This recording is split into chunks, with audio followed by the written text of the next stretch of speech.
I swear to you, all I wanted was some damn canned beans and maybe a cold drink, if anything cold even existed in that dust bowl. Instead, I walked away with a crush on a 6-foot green alien woman who smelled like mint and trouble. It all started at the barter outpost near Ridge 42, hotter than a microwave burrito left in the sun. I was sweaty, sunburnt, and low on supplies.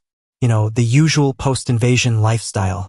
Then I saw her, leaning over the stall counter like she owned the desert, silver hair catching the light, sharp green eyes tracking every movement. And that smirk, that should have been the first warning. But I thought she was just working the market, maybe a scavenger like me. She pointed at the can in my hand and said, in this accent that sounded like Siri had taken improv classes, "You trade that meat for something more exotic?" I blinked. "Lady, this is cat food." She leaned in, eyes sparkling. "Then you must be very, very hungry." Now, I'm not the brightest space rock in the junkyard, but even I raised an eyebrow at that. Was she joking? Was that flirtation? Or was that just how aliens haggled? "Listen," I said, holding the can like it was diplomatic currency. "This right here? Grade A synthetic tuna blend. My cat wouldn't eat it, but it's edible. Probably." She laughed. A soft, teasing laugh that felt like it echoed inside my head. "I don't have a cat," she said, tracing the rim of the table with one long green finger. "But I do like humans," with sarcasm.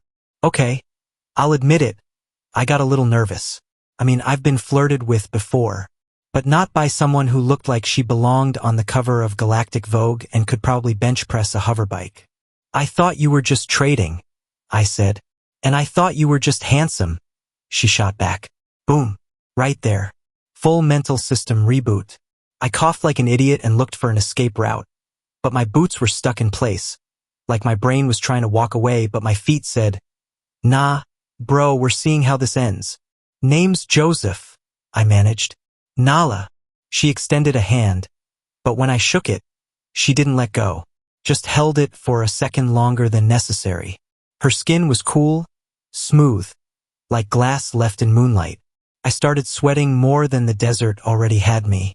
"So, do you always flirt with strangers trading pet food?" "Only the ones who look like they haven't showered in 3 days," she teased, sniffing the air. Earthman musk. Very primal. I actually laughed. Genuinely. Out loud. Which, by the way, is a dangerous move when you're dehydrated. My voice cracked like a 12-year-old at a choir recital. "I came here to trade," I said again, clearly trying to convince myself more than her. "And I came here for possibilities," she replied. "Sometimes trade is more than objects. Sometimes it's potential." Now, either she was hitting on me, or this was the weirdest pyramid scheme I'd ever stumbled into. But in that moment, I didn't care. Her voice was velvet, the way she looked at me like I was more than just another desperate survivor, that hit harder than any deal I'd made all year. And that, my friend, is how it began. A can of cat food, a smirk, and the slow, terrifying realization that I wasn't just negotiating for supplies anymore. I was negotiating for something way more dangerous. Connection. You know those moments where your brain goes, "Hey man, this is fine," but your gut's in the corner screaming, "Run, she's not from this planet." Yeah, that was me for the next 20 minutes. Nala kept asking questions, but not the normal kind. Not "Where are you from?" or "What do you do for a living?" Nah. This woman hit me with, "Is it true human hearts beat faster when they lie? Do you always blink that often when you're nervous? How many offspring do your people typically produce before exhaustion sets in?" And I'm standing there like, "Ma'am, I just wanted beans." "I mean, sure," I said, trying to play it cool. My heart's kind of a drama queen. It gets excited around beautiful aliens with weird questions. She laughed again, low and melodic. "Then I must be very stimulating." She wasn't wrong. I was sweating like a popsicle at a bonfire. She leaned in again, that same mischievous glint in her eyes, and gently tapped the can I was still clutching like it was a wedding ring. "You're still holding on to that?" I shrugged. "It's the last can. I've grown attached. We've been through a lot together. Let it go, Joseph. I have something better to offer. She slid a small silver pouch across the table. It shimmered in the light. Alien text across the front. The smell? Kinda fruity. Kinda radioactive. What is it? It makes your mouth tingle, your pupils dilate, and your tongue go numb for about 4 seconds. She smiled. We call it flirt fruit. I choked on absolutely nothing. You just hand that out to people? I asked. No. Only to those who are responsive. Responsive. I was 2 seconds away from biting my tongue off. And still, my dumb human brain kept telling me maybe this is just part of the trade. Maybe aliens flirt like used car salesmen. So I tried to test her. Okay, listen. Where I come from, when someone likes someone, they usually just ask them out for coffee. She tilted her head. Coffee? Is that the bitter bean extract that makes humans anxious and hyperactive? Basically. Then I'd rather pour it on your chest than drink it. My jaw almost unhinged. Nala chuckled. Did I say something inappropriate? Cleared my throat. No, it's just cultural difference. I'm not used to people being this direct. She leaned her elbows on the table, closing the space between us. So, Joseph of Earth, would you like to experience cultural exchange? Does it involve more flirting fruit? It might. I swear, if my brain had a camera, it would have short-circuited. Every red flag in the world was flying in my head, but behind them was a giant green banner that said, Bro, she's into you. Still, I played dumb. I reached for another can from my bag and said, well, maybe we should trade a little more, just to be sure. Of course, she said with a wicked grin. Let's negotiate slowly. I like the build-up. At this point, I realized something dangerous. She wasn't trying to scam me. She wasn't haggling. She was enjoying this, like a game, and I was the prize or maybe the dessert. But instead of running, I stayed. Because let's be honest, how many guys get flirted with by a glowing alien woman who offers mystery fruit and interstellar innuendo? Not enough, I'll tell you that. And that's when things got weirder. We sat at that dusty market stall for what must have been half an hour, talking about nothing and everything. Like two people on a blind date in the middle of a Mad Max reboot. There were moments where it almost felt normal. Except for the occasional tail-slithering alien in the background or Nala casually mentioning a war on Titan like it was last Tuesday's weather. She asked me if Earthmen like to be chased.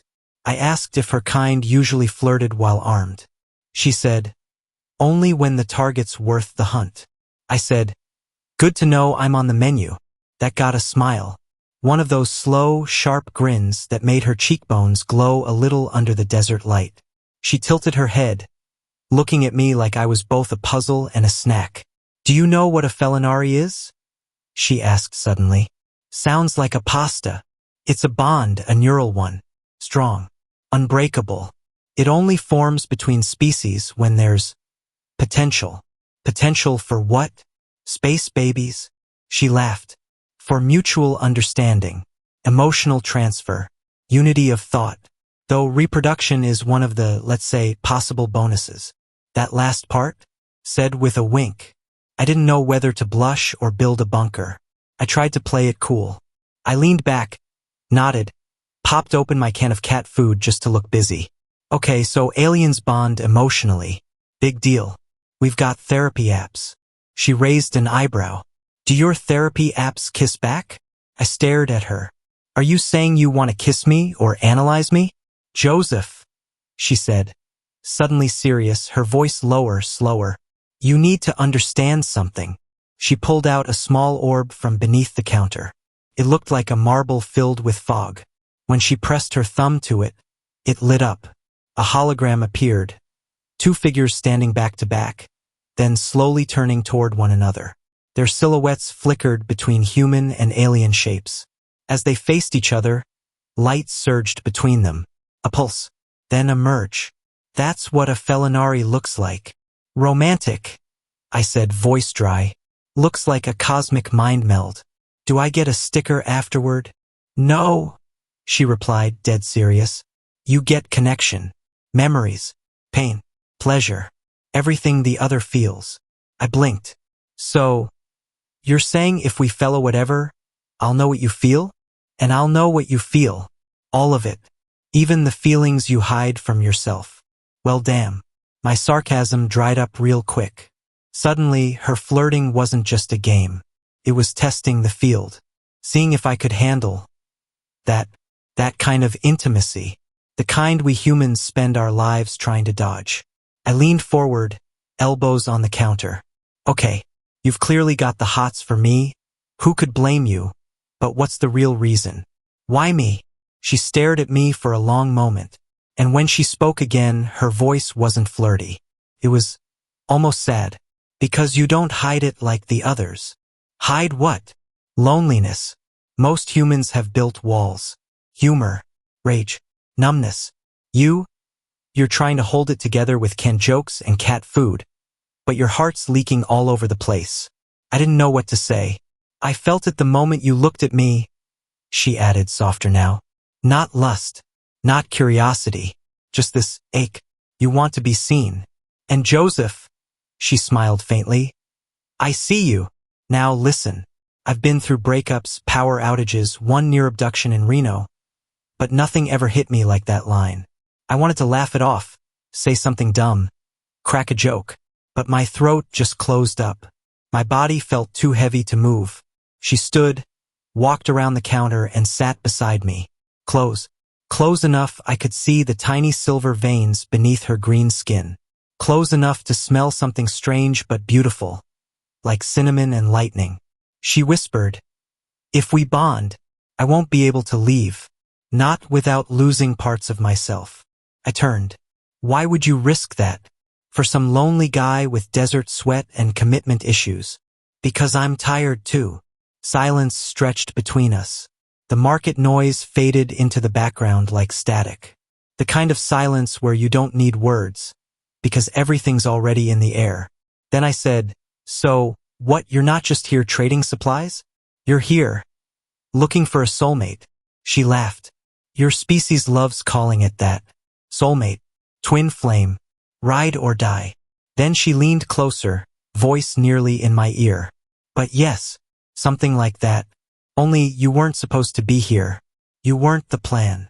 Story of my life, I muttered. She pulled away just enough to look me in the eyes. I was sent to study humans. Quietly. No involvement. No bonds. But then you walked in, asking dumb questions and offering expired meat in a can. And now I can't stop wondering what your heartbeat sounds like up close. I exhaled. Shaky. That's the most romantic thing anyone's ever said to me involving cat food. She smiled, placing a hand on my chest. Still scared. Terrified. Still curious? Stupidly. Then let me show you something. She stood, grabbed the orb again, and placed it in my hand. The fog inside swirled faster now. This will show you a fragment of my memory. Just one. You'll see what I see when I look at you. I look down at it.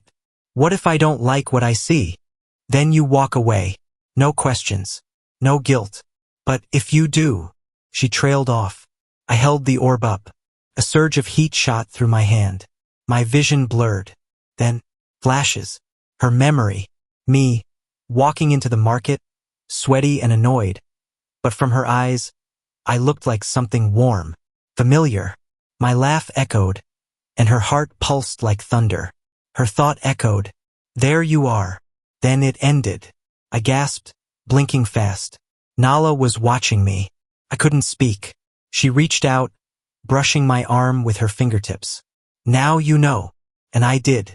Somewhere in the heat and dust and sarcasm, something real had cracked open. I don't know what this means, I said finally, or where this goes, or if I'm ready to merge minds and souls and have glowing space kids. She grinned. It's not about knowing. It's about feeling. And you feel it too, don't you? I nodded, slowly. Okay, I whispered. She kissed me. Soft, short, electric. It didn't feel like a sci-fi movie. It felt like something ancient finally remembered. When she pulled back, she rested her forehead against mine. Then let's see where it goes, Joseph of Earth. I didn't speak for a while after she kissed me. Not because I didn't have words, but because I had too many. Every sarcastic comment, every defense mechanism, every joke I'd used to dodge emotion, all of it just collapsed. She didn't pull away, not really. We sat there forehead to forehead, like we were syncing up, breathing in the same frequency. The desert wind kicked up dust around us, but in that moment, it felt like the whole world had paused to give us space. And then, of course, I broke it. Just so we're clear, I said, you're not using this whole cosmic love thing to steal my kidneys, right? She smiled. Joseph, if I wanted your organs, I would have taken them an hour ago. Fair point. She stood and held out her hand. There's something I want to show you, away from the others. Now, I've seen every horror movie. This is the moment the audience screams, don't go with her. But guess what? I went with her. And not because she was stunning, and not because of the flirt fruit, though that stuff really did something, but because something in me said trust her. We walked beyond the outpost, past rusted tents and crumbling sand-blasted machines, to a ridge that overlooked the dry, cracked valley. The sun was beginning to dip, casting gold on everything. She stopped, placed both hands on her hips, and looked out.